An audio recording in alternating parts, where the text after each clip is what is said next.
I am the co-founder and the executive manager of Active Media.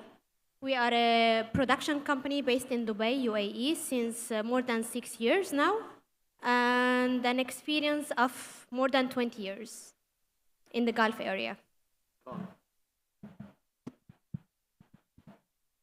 Good morning, everybody. My name is Manoj Matthew, and I head Dubai Studios, which is the content production engine or content production arm for Dubai Media. This was a company which was set up this year, so we are in our first year of operation. Exciting plans to produce and export content into the international markets.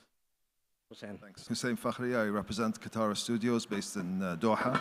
We create premium Arabic language content across TV, film, and music.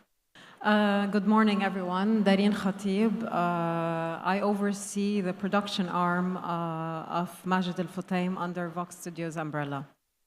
Hi, good morning. My name is Adil. I represent Z, one of the oldest media house in the region.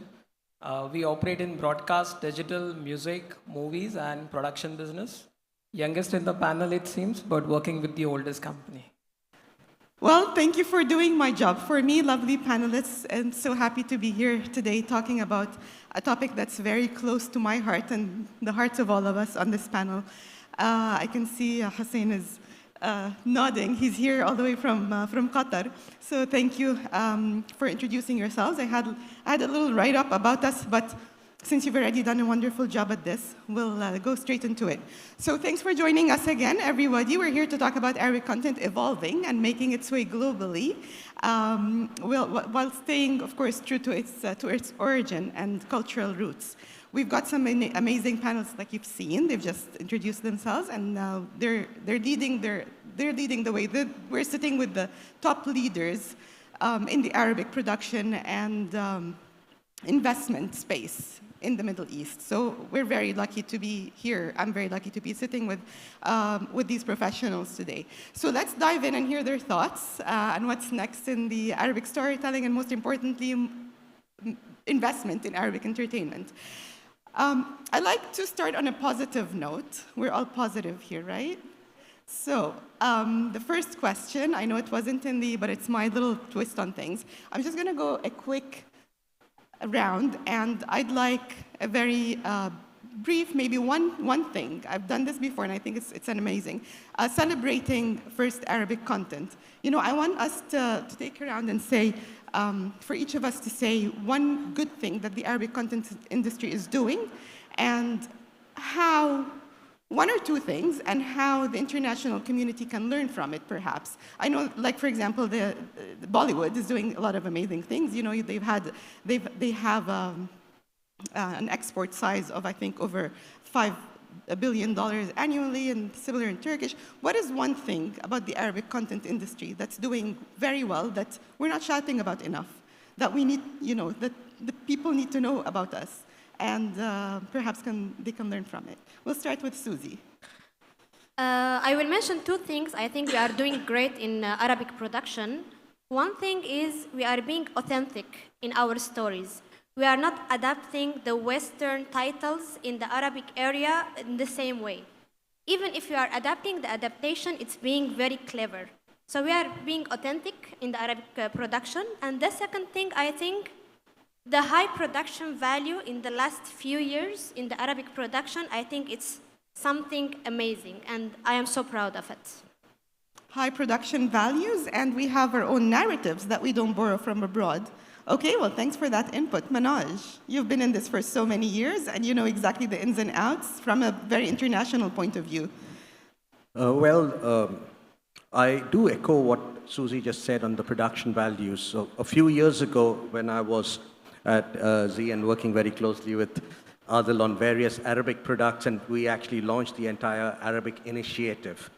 We thought we came into a market which had probably lesser production values and narratives of storytelling, whether when Aflam was launched or later Al-One. But when we actually started digging into Arabic production and stories, narratives, they were so very powerful. It was just waiting for somebody to take it out into the world, And there are many a times we come into the renaissance point and then waiting for the next big thing to happen. I think we are kind of ripe right there and waiting for the pure international export of Arabic into probably Hollywood and other Western markets where you would have a wider audience base. Because very similar to Indian content, Arabic content was always meant for the self-consuming, regional, almost old storylines. But a lot of production narratives have now changed, making it ready for international market. Okay, so if you can put this in one word, if you can, what is it about Arabic content that could be, that has a little bit of an edge? I think... Or production, Arabic content production. I would put two words, exploration and experimentative. That's where Arabic content is doing now. Amazing. Exploration and room for experimentation. And experimentation. Okay. Hussein. Heba, I think it's all positive. We're truly entering the golden age of Arabic production right now. There seems to be a real spirit of collaboration. People want to co-produce, people want to collaborate. I think people have realized we can't be precious just about our own area or region. This has to be a pan-Arab approach with the ability to travel, and I think everybody's really on board with that. So I take that as a big positive. I do see a lot of collaboration over the past 3 years more than any previous time. Absolutely right. Dareen, I'm very interested to see after I've seen your upcoming projects. I'd like to hear your opinion. Well, first of all, thank you, Heba, for taking a moment for us all to recognize where we are right now in terms of Arabic content and production. We usually talk about what's going on wrong and never stop and pause to say, okay, what are we doing right? So thank you for taking this moment, for allowing us to take this moment. I believe that we are right now, we're taking honestly amazing strides in terms of Arabic content, in terms of reach, quality, and global recognition. Finally, we reached a point where we are sharing our authentic stories and we are being looked at as a center of excellence. I think what we have been doing right throughout the years is, first of all, collaboration, global collaborations and partnerships that is allowing us for cross-cultural opportunities. In a sense, a lot of the Arabic content creators right now are having the opportunities to work with global streaming platforms. This is allowing our content to reach wider audiences through their distribution network and vehicle, also giving the opportunity for our creators to learn, to nurture their skill, and to upscale the production budget and the production investment. Us, as our countries and our regions, we are investing in the new talents and the new wave of talents that are coming from this region, from writers, directors, and this is done through government entities and non-government entities. And this is something that we should applaud. Because what this is doing is creating opportunities, job opportunities in terms of marketing, distribution, and so forth, and it's enhancing our ecosystem and promoting our tourism and investments in our own countries. So it's a good time in terms of Arabic content production, and we are now finally getting recognized in festivals around the world. Now we're not looked at as a niche content provider. Now it's becoming the norm that an Arabic film or an Arabic series is competing with films and series from the West. This is giving us the opportunity, what Susie mentioned, of us telling our authentic stories, bridging gaps, and seeing representations of people like us in the room, on screen and behind the camera. Very well put together. Thank you, Dareen. It's absolutely right with the support that the industry is getting, also with the level of investments and the talent. So it's going in the right direction. I love the positivity. Adil, I'd love to hear your opinion, because I know that you also look at things from a very commercial point of view, and that's also a very important part in the whole, in any industry. So being an active investor for last 8 years in this space, One thing that we are surely aware that the learning is amazing in the region. I would not say that we have achieved the heights on production, script writing, and all that. We are learning, we want to be there, and we will be there. But the key thing is that the learning should not stop.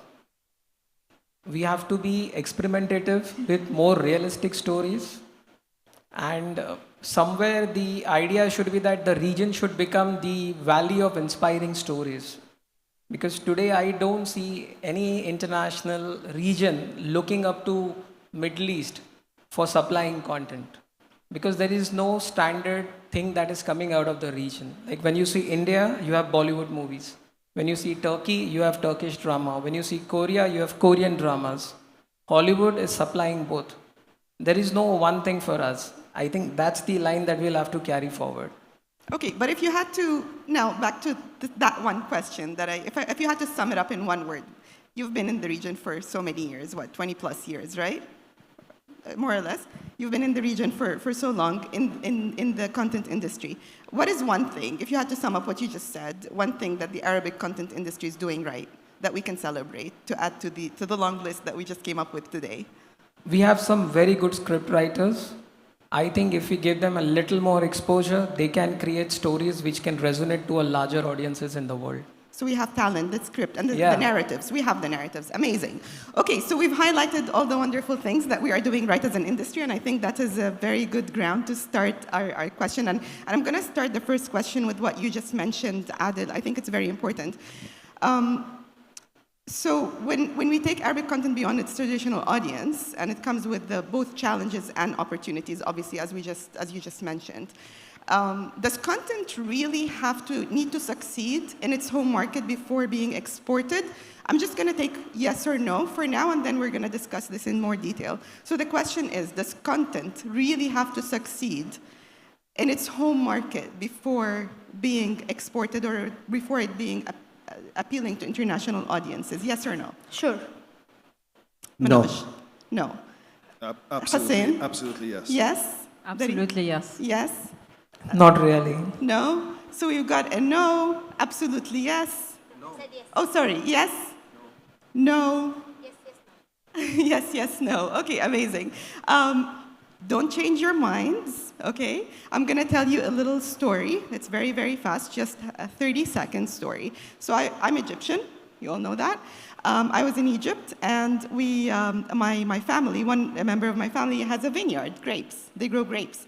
So I was at her house one day, and there was 2 bowls of grapes. One was not looking very nice, and the other was very shiny and beautiful. And I tried both. The ugly grapes tasted really good, but the other one was shiny and beautiful. She said, "Oh no, don't take from that. That's for export, right? The beautiful ones are for export." Now I'm thinking, in any industry, take medicine, cars, everything. You've got products made for export and products made for local consumption. Why is it different with content? Why does it have to be? Why do narratives have to make sense here first? Back to your comment about we don't have something here that we can export. You look at Korean K-pop, Korean dramas. You look at Turkish dramas, Bollywood movies. Mina, the world expects something from us. What is it? We'll start with, since it was your point, Adil. So I posed that question in a different sense. So what is it that the world expects from us? I think we can explore more on the drama series part and go beyond 30 episodes. Certain stories need a certain canvas and build up on characters. It's not possible that every story can be filled up in 30 episodes only.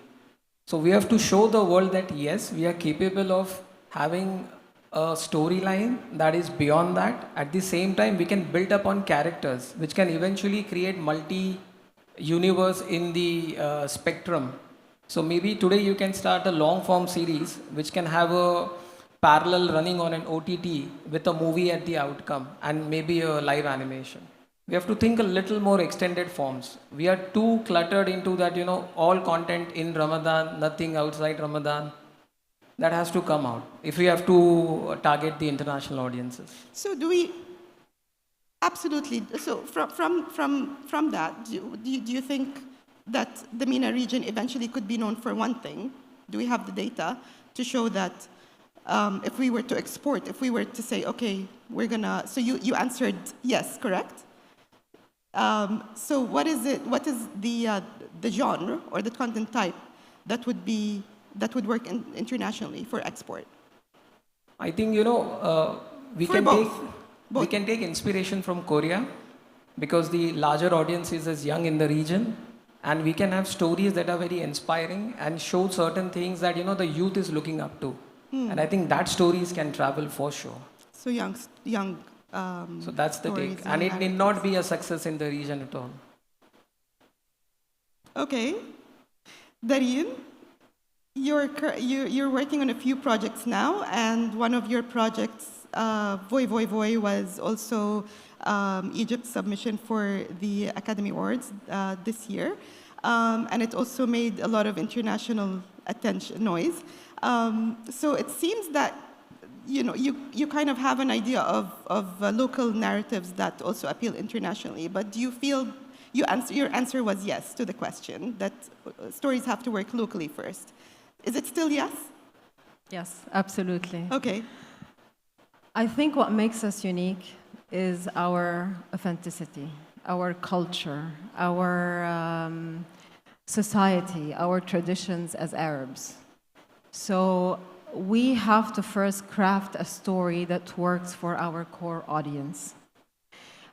But then striking the balance that this story that we are telling that has understanding who the core audience is, and then have a universal theme that could appeal to a wider audience.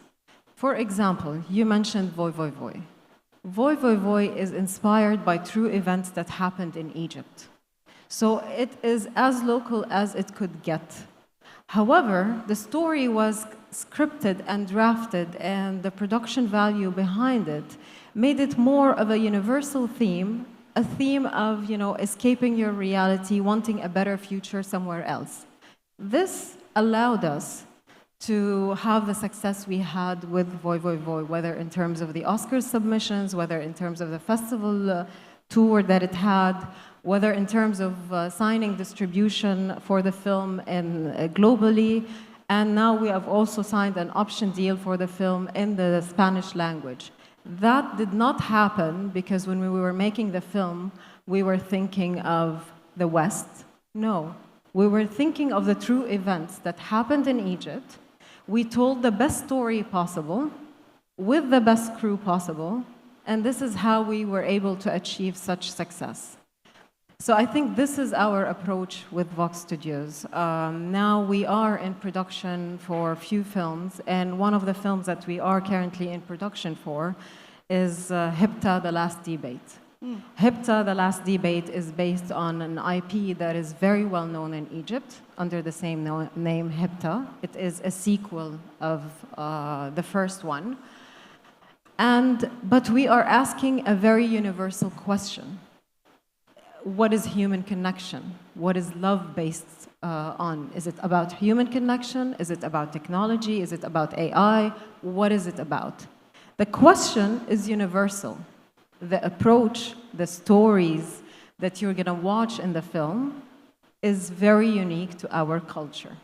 So I think you first attract your core audience. If you do it right, there is a ripple effect. Okay, well, you have experience with that. I see that Hussein was nodding, and I also know that I agree, obviously, with everything Dareen has said. You're going to hear this word a lot, authenticity. In order for our content to really resonate, it has to be authentic. And we have to make it for our primary audience, who are the Arab audience. And it's not like we have a small audience. We have 500 million Arabic speakers in the world. I mean, we have a substantial audience that we can cater for. So we should be making the content for them. And the test of authenticity is going to be if it resonates with them and if they enjoy it and they appreciate it. If that's the case, and you make it well enough, and you write it well enough, and you put enough love into it, by default, it's going to travel. By default, it's going to be appreciated elsewhere. But, as Dareen said, we can't be looking at making content thinking about what are the people in the States or the UK or elsewhere going to think of this. our primary audience has to stay our primary audience. So yes, authenticity all the way has to be And made for us. you mentioned something previously when we were talking about, you mentioned geography, you know, like international doesn't have to be the West. You also have, Not at all.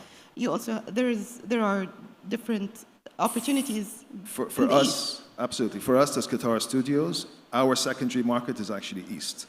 We feel that countries like Russia, like China, like Indonesia, like Malaysia, they would appreciate and probably connect with our content more so than the West would. And so we would see that as a more attractive secondary market than the West. I mean, Do you have hopefully any eventually success we'll- stories about expanding into that side of the world? Not yet. Watch this space. Amazing. Watch this space. Manoj, before you start, Manoj, I know you have so much depth that we'd like to hear from you. But and also what I like about your vision is you always look at the data. So you answered no, right? You answered no. Okay. To that point, the data shows us that the demand for genres of Arabic content by international audiences are. Do you know what they are? So the demand for the type of genre by international audiences. Do you know? Historical. Historical. Do we have any other inputs? So the data from Parrot that I've got, international audiences expect from MENA or consume from the MENA region historical dramas, thrillers, and crime in that order. Yet, from what I see, the Arabic content industry often focuses on attempting to export more sociocultural drama, family dramas that succeed locally. If this strategy was working, we'd be discussing how to increase dollar values of our export revenues rather than discussing how to export Arabic content. So I'd like to hear your opinion. Should we be making more historical dramas, for example? Since you said no, obviously the region doesn't enjoy as much historical as they do, stories about wives and husbands, divorcing each other and whatnot. But so I'd like to hear your opinion on that. So I personally always like to go in the opposite direction. Okay. Mom always called me the black sheep of the family. So, that has been always my precedent of, and when I sit with script writers or directors, I remember one of our earlier sittings when we were actually producing a Hindi original, I actually sat with the script and writer and said, give me a story everybody has rejected, and let's work on that. So what's happening is, in a truly data-driven world and a formula, when it comes to data, you're also talking formula. Somewhere down the line, authenticity gets missed. Because a major part of that formula is commercial success. Mm-hmm. Does that piece of content leave an impact behind? May or may not. We have seen some amazing movies over a period of time which has had commercial success, be it Hollywood, be it in various parts of the world. But does it leave an impact? Does it even allow us to work on a second watch or a third watch? Do we ever buy either on a platform or in the olden days a DVD and store it? That's my measure of success and not just a commercial success. Do we leave an impact behind? So when I said no, there are amazing examples. Let's take examples of Netflix, largest streaming platform, so they give us a good database, right? Mm-hmm. Money Heist as a content miserably failed in Spain. It was on national television. It failed. And now you have versions of it.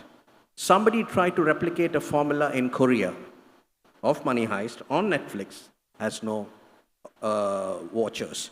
We have another piece of content. Netflix's standard mode in India was, we need one piece of Indian content which can travel international markets. They had some great content. Some worked in the Indian market, but never traveled. And there was one content which kind of failed in the Indian market. It represented a bit of retro India in the dark space, which was called Hiramandi, which did amazingly well. And in fact, in the Max Gala, everybody was dressed out in New York out of Hiramandi costumes. There was a lot of talk in the region, among Emiratis and Saudis on the show itself. So Do you really need to have success at home for something to travel outside? No, I think the audience response to it is very different. So, there was a time we would all go and make slapstick comedies in India.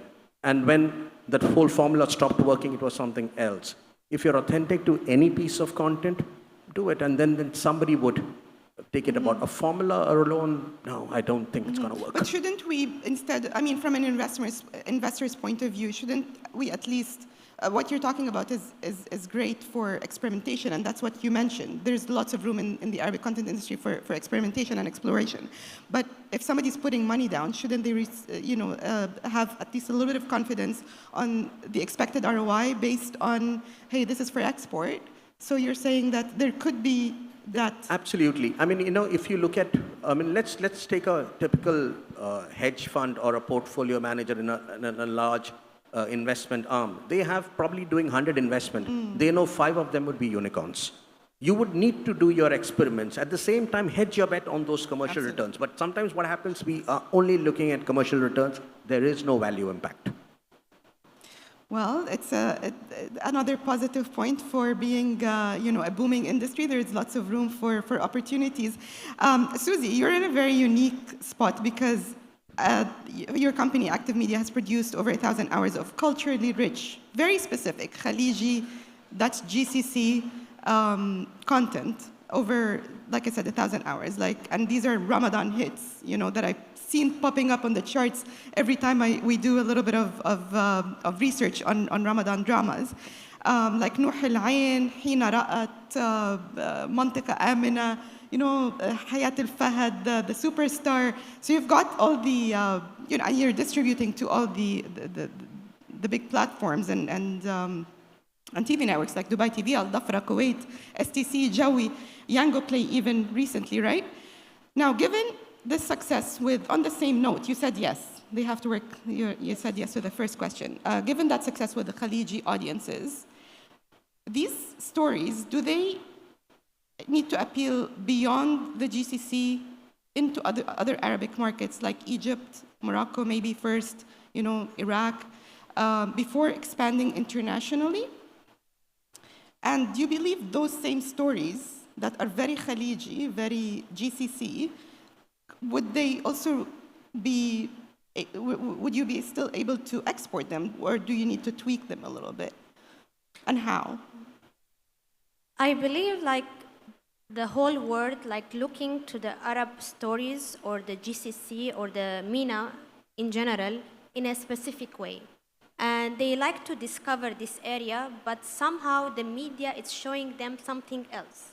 Let's say the past 10 years, the universal idea about the GCC, it was different.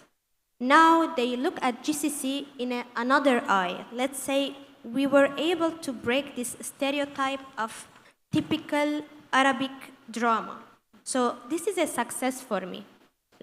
Whenever you see, let's say, an American or a Western, they used to see Arab in a very third world way.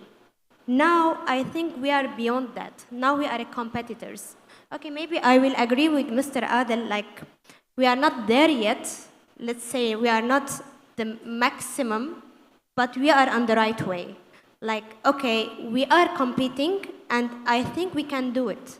So why I am so sure of that? Because nothing is missing. We are using the latest technology. We are using the latest cameras, the lenses. We have a post-production that we compete with other companies. We have the VFX, we have the graphics, we have the sound design and everything. So there is nothing missing. So what is taking us maybe not going internationally, it should be the content. The content, it should be interesting that the world should see it. Why we were interested to see Money Heist or Casa de Papel? Because it was something new for us, something interesting. So if the world will see a GCC title, they need to see something, it should be interesting. So there are some issues here, let me mention. Let's say, first of all, the GCC title to go in the Arab world. There is the lack of the accent. Let's see, for example, Egyptians, let's say in Lebanon, in Syria, in the Middle East, maybe they cannot understand the Gulf accent properly. But still, I will say it is a success. Like, there is no one doesn't know Hayat al-Fahad, let's say. There is no one doesn't know Abdullah Abdurrida. They all heard about these people, although they can't understand it. Now, recently, because there is the subtitle and because there is the dubbed titles, I think it's reaching more. So the technology is like helping us to reach more countries. How to fly like internationally, we need a little bit time. But let me give you an option. Let's say lately on Netflix, on a global scale, there is more than 200 titles, Arabic titles. From them, let's say minimum 20% is Gulf titles, GCC titles. So there is an interest, but we are on the way. We are going there. You mentioned that it's getting there, and you mentioned that because of the different dialects, there might be some challenges, but the stories and the narratives are there. The question is, I guess I'd like to hear from Adil now, and then we'll take the turn.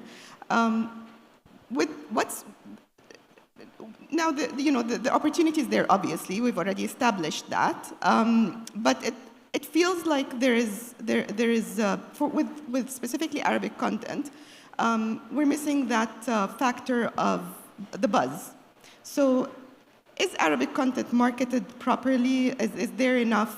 We were just at MIPCOM at an international content market less than 2 weeks ago, and it struck me that all these lovely, amazing Arabic productions that we're promoting over there, something as simple as the titles are not properly translated, or there isn't a synopsis in English, or there's Arabic characters. So I imagine to myself, if I'm a Chinese person, but the poster looks cool, or if I don't speak Arabic, it's very hard for me to understand what the poster is saying. How, from your experience with being an international media professional working with Arabic content, what else needs to be done with Arabic from a marketing and from a PR, from a making it more appealing to international audience? We've got the narratives. It's just a matter of very fine-tuning. So I'll share something that we have done it, okay?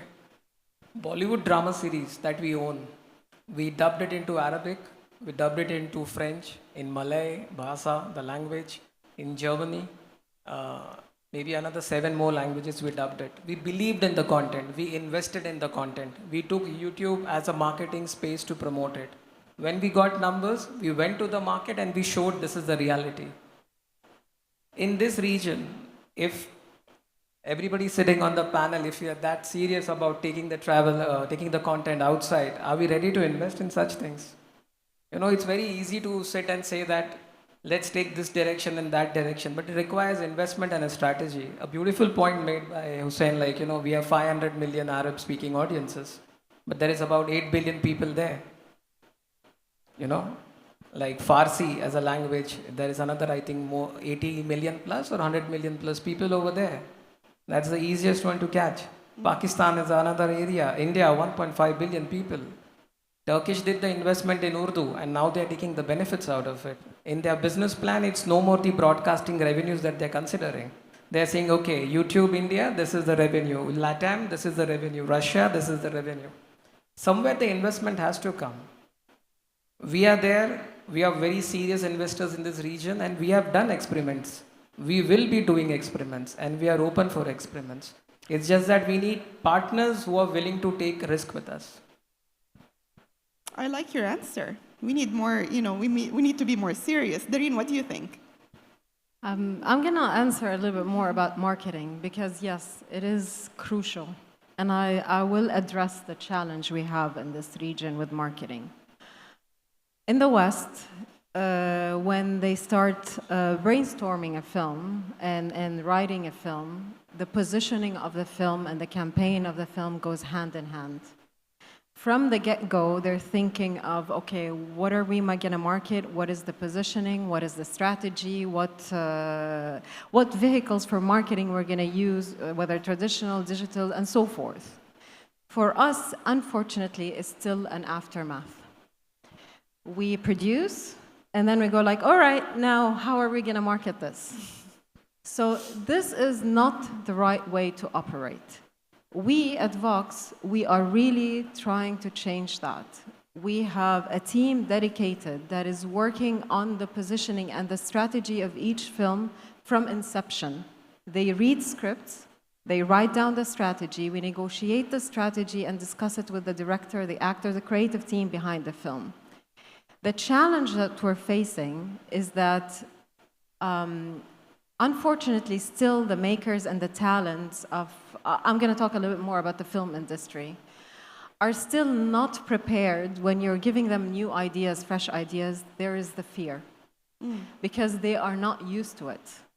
They are always scared about their own personal image rather than the character they're portraying. So we're taking steps, but it's still, we're not there. Oppenheimer and Barbie, the success of such films came from the marketing. The campaign was unbelievable. The budget behind the marketing campaign was not equal, but as big as the film. We are still, again, marketing for us. I don't think it's called marketing. It is really the film positioning. What does this film or that piece of content stands for? Segment our audience. When are we going to start with the awareness campaign, release campaign, post-release, and so forth? This is still, I think, a work in progress. We are taking the right steps. I'm talking about Vox Studios, and I know other entities are also doing the right steps, but we're still not there. Hussein, you have something to add? We're very much aligned, by the way. You need to be commissioning us to do some work for you. Very well thought out, very structured. Thank you, Dareen. There's 3 areas I think we're falling short when it comes to marketing specific. We don't do nearly enough marketing, as Dareen just said, and it hasn't been part of the development process, which it should be. Secondly is the music side. So we know in the Western world, you always have a soundtrack that accompanies, big productions. We don't have that here. And we love music here, and it's a really good opportunity to do that. We don't use that nearly enough. And thirdly, brand placement. I think if we really implement those 3 areas in the development process, that is going to really help cross-sell, upsell, market, and promote these projects, whether they're feature films or TV series. I feel that it makes more sense. The 3 aspects that you just mentioned, they're easier to implement in movies, right, rather than series. Yeah, probably because you have the sort of popcorn cinema and all the rest of it. And I think it is, but it also applies to both. I believe. Okay. So I completely agree with what Dareen and Adil was trying to echo. Marketing is an afterthought here. And the time spent to actually develop a piece of content, be it a movie or a series, the number of sittings we have with the writers, are we ready as a studio to tear a piece of writing? We are not happy, let's go do it again. Because if we are always going to be sitting on a ticking time bomb, then we are going to continue what we are going to be doing here. But if there is absolute, again, going back to the original word of authenticity, and then willing to explore and experiment and then take it up there and put it what is needed to be there. It's like, let's just finish a piece of content, let's sell it, and let's just start with the next one. Or are we going to leave a legacy behind? We need to figure out somewhere or a mid-path. Mid-path will always be walking on a tightrope or walking on eggshells. Choice is ours. Need to take more risk. Absolutely.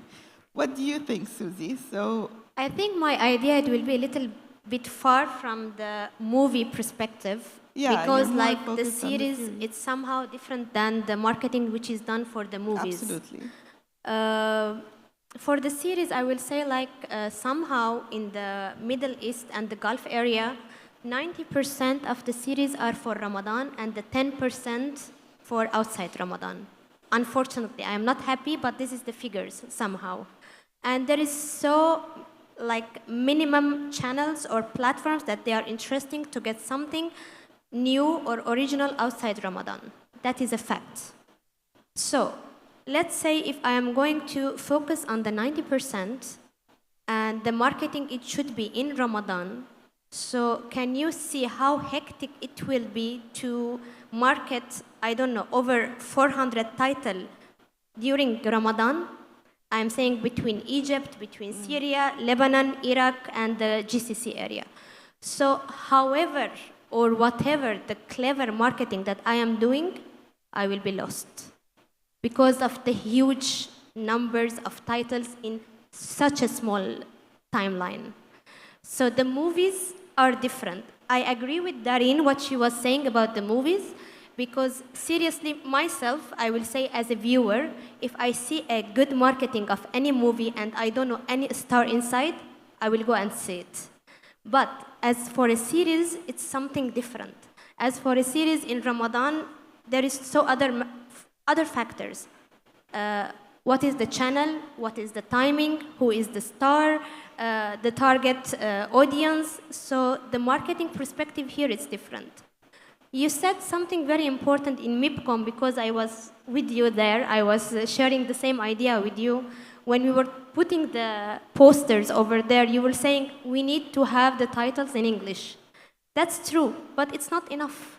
It's not enough just to have a title in English that the foreign viewers can see the series means like this. No, we need more. We need to push more. We need to see the trailers. We need to see the teasers. We need to somehow win this audience in a way that nobody else tried to do. This is the marketing perspective. What I wanted just to add for Adel was saying we need to go beyond 30 episodes. Why we don't go below 30 episodes? We don't need to be like the Turkish drama, 100, 200, 300 episodes. This is my opinion. Sometimes you have a very interesting story that you can tell it in 7 episodes or 10 episodes, which is recently, I am glad to see that in the Arabic productions, it is happening now. Maybe a weekend I will sit and see a whole series and I will go out. For me, myself, I cannot see 100 episodes, but I know that so many housewives, they are the majority, they like this kind of stories. But still, I will say that 30 episodes, it is somehow a rule if we are going to see it in a Ramadan perspective way.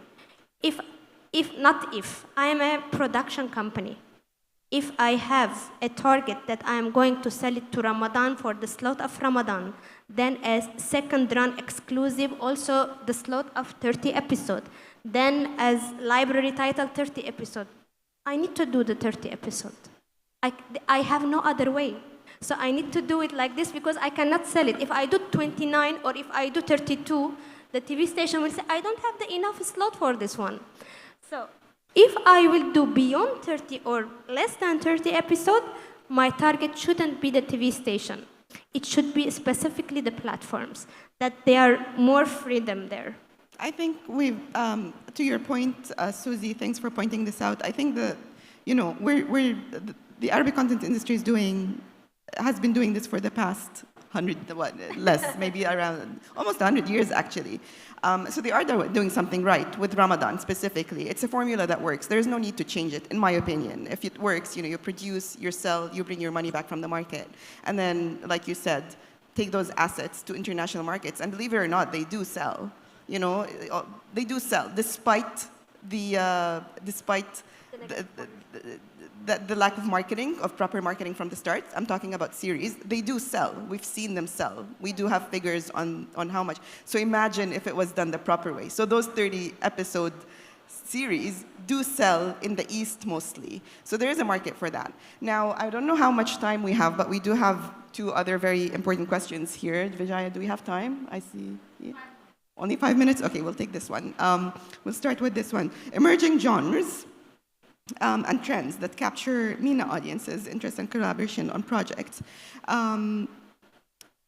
Just a quick round again. A quick round, like just a 1 or 2 word answer, and then we'll discuss in detail fast as well.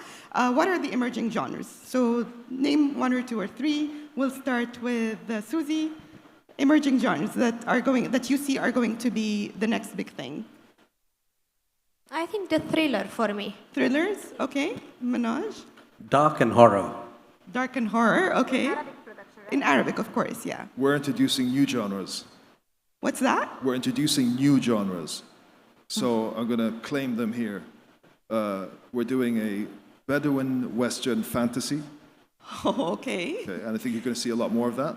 And Islamic science faction. Not science fiction, Islamic science faction, which is using concepts from the Islamic faith that are sort of science fiction-ish or interesting concepts adapting to screen. So a couple of new genres that we're doing as Katara Studios. I think you're going to see a lot more new genres coming out in this part of the world. Well, risk-taking to a new level. I love it. Amazing. Darine? Interesting. I want to watch them.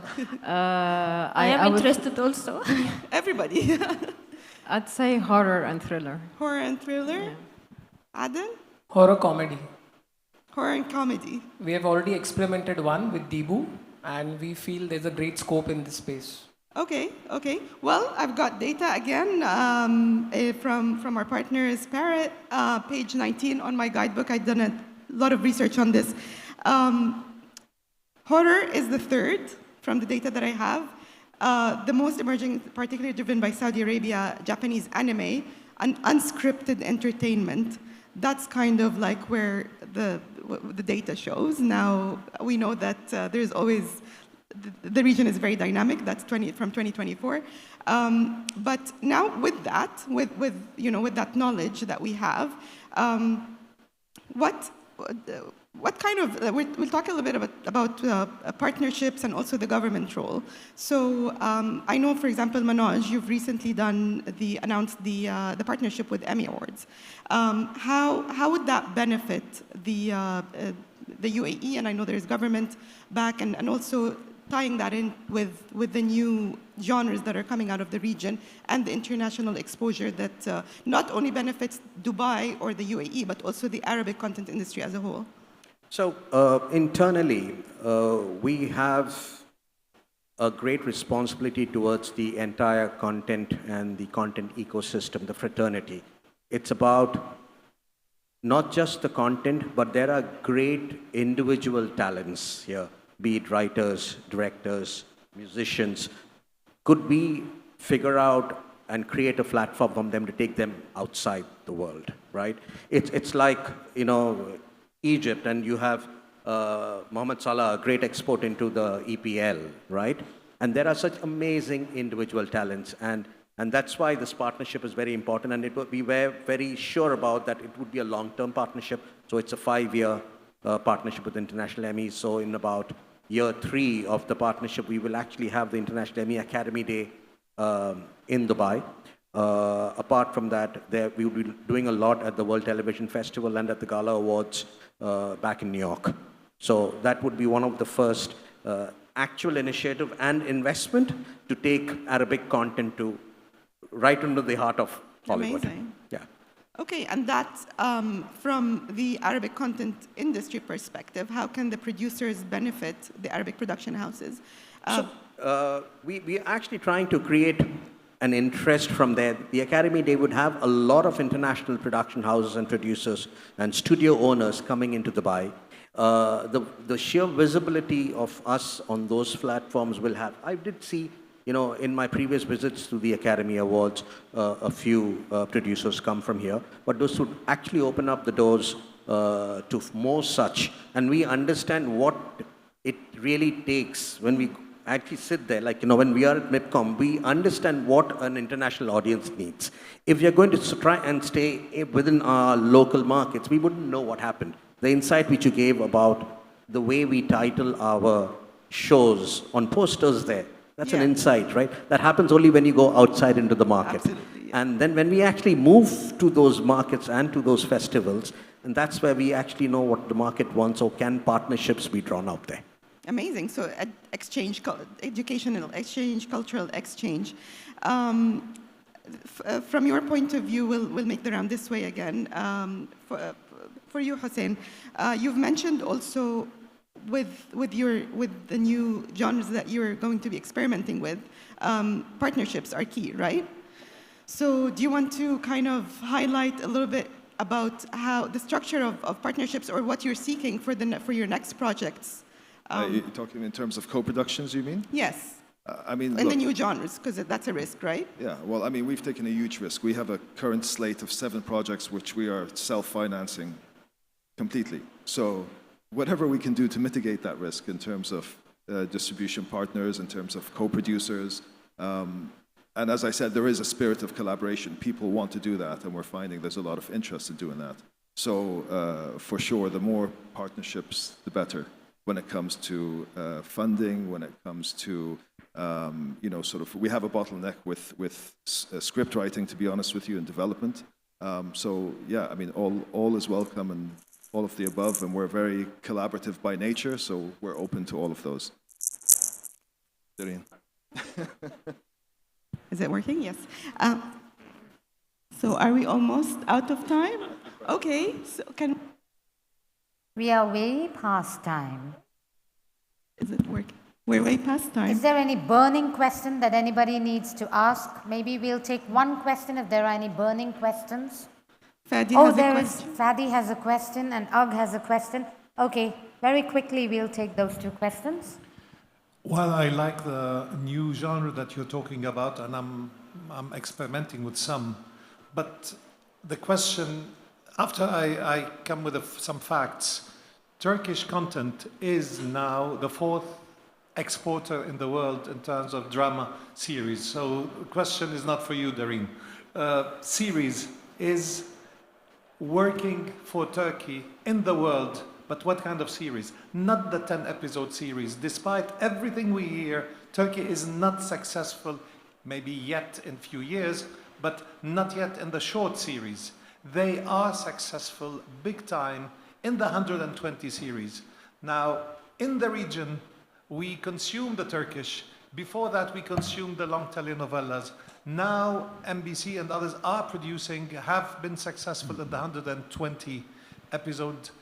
And I have some experimentation recently in the 30 episodes Arabic Ramadan series in the world. There are no slots for that. It's not easy to travel content just and insert it in non-existing slots. Latin America, Central Asia, Far East, and all those countries. So my question is, and although you don't represent broadcasters and streamers, well, maybe Adil and maybe Manoj, and Hussein and Susie, why don't you take risks in the long ones, in the long series? Because it has an international market ready to receive authentic stories, and we don't need to reinvent the wheel. I mean, for us, we're not quite there yet. We still haven't sort of exhausted our limited series, our 7, our 8-part, our 10-part, etc., which we're doing all of, by the way. We haven't done any 30, so I don't think we're ready for the 120 yet. Maybe in a few years, but as it stands at the moment, I mean, the most that we've done is a new series that's coming out next year, which is an 8-part. That's where we've got to. We'll try to continue to evolve, but that's where we are at this stage. Yeah, please go ahead if we have time. Can I answer? Yes, Yeah. yes, yes. Mr. Fadi, in my opinion, Turkey, they have a nice way to promote their series. They start to produce 1, 2, or 3 episodes, and they see and they taste the market. If they like the series, they continue to produce it. In the Arabic market, we don't do that. We don't test the market in this way. So it should be like a bold production company to try to do this from their packet, as Hussein was saying, to do 100 or 200 or 300 episodes, then to focus on the international market. The second scenario, it should be if this production is being done for a specific channel or for a specific platform. Otherwise, I believe it's a risk to finish a 300 episode, then to target an international market. Okay, we'll take one last question from Ugg. Thank you. Quick question. You mentioned 3 drivers of success, which are storytelling, and marketing strategy. I was wondering how cast and budget are also contributing to the success, in your opinion? I'll talk about films. In terms of in the region, commercial success is, we have seen both. Some commercial successes is definitely based on cast, the A+ or A-star cast that would bring people to the cinema. And by success, I'm talking about theatrical success. But we have also seen, and those come with higher production budgets, not necessarily only because of the cast, but just also because of the genre and the marketing that you have to build around the IP itself. But on the other hand, we have seen smaller films, lower budget films with up-and-coming cast that achieve successes, specifically in Egypt, I would say. In Saudi, unfortunately, especially with Egyptian cinema, they are still dependent on the cast and the ensemble of cast that's in the film. As in series, I'll let someone else speak about it. Okay, one last shot. For answer. the series part, this is question linked with actually Fadi. So when we started our journey, we started with 60 and 70 episodes, and we exported it to Latin America and Russia. Now, when we started our journey with 60 and 70 episodes, we took a very conscious call, we will not make Ramadan content. So the moment you don't make a Ramadan content, the artist that is available is B+, B+ to A- kind of a category that is defined in the region. I don't understand what is this B+ and all, but this is how they define it. But then it's easier to make content with such artists which is long form, and it travels easily then. But if you're working with a very mainstream artist, very difficult to get that artist for 90 episodes or 60 episodes. Spot on answer. Thank you, Adil. Well, end of our session. Thank you so much. Our lovely panelists, Suzy Karajian from Active Media, Manoj Matthew from Dubai Studios, Hossein Fakhri, thank you so much for coming from Qatar Chief Commercial Officer of Qatar Studios, Darina Al-Khatib from Vox Studios, and of course, Adil Memon from Z. Thank you so much for joining us today.